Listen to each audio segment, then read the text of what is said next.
Hi po! Good afternoon! Wow, congratulations po!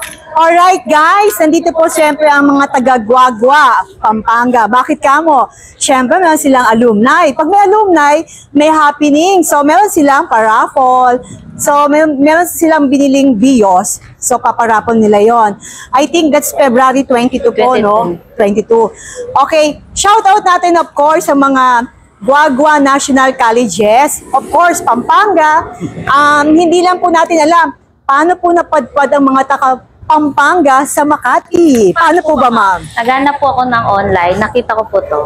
Kaya nagpunta po kami. Wow! Bilis po yung transaction. Wow, thank you po. And of course, parang kayo is magkakabatch po, no? Opo. Kanya-kanya na po kayo ng mga work, Yeah. ng mga section. Yun lang ang masarap eh, di ba? Binabalik-balikan yung mga dati.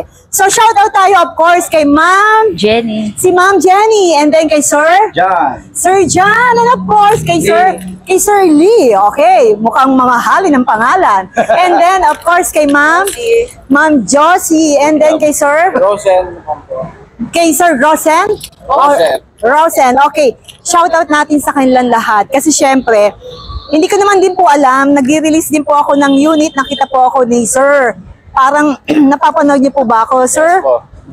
Followers with what? Wow, thank you po, thank you. Thank you so much, of course.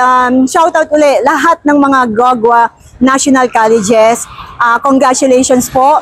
Aantayin po natin kung sino po yung mananalo. Salamat din po sa pagtangkilik po sa Toyota Makati.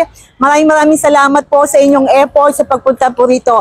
Of course, magkakataon ko na shout out din po sa Grab, Drive-In, OFW and Seaman. Kung kayo po may gusto pong malaman sa specs ng mga sasakyan, please subscribe La Coracha Girl Vlog, known as Laur na po.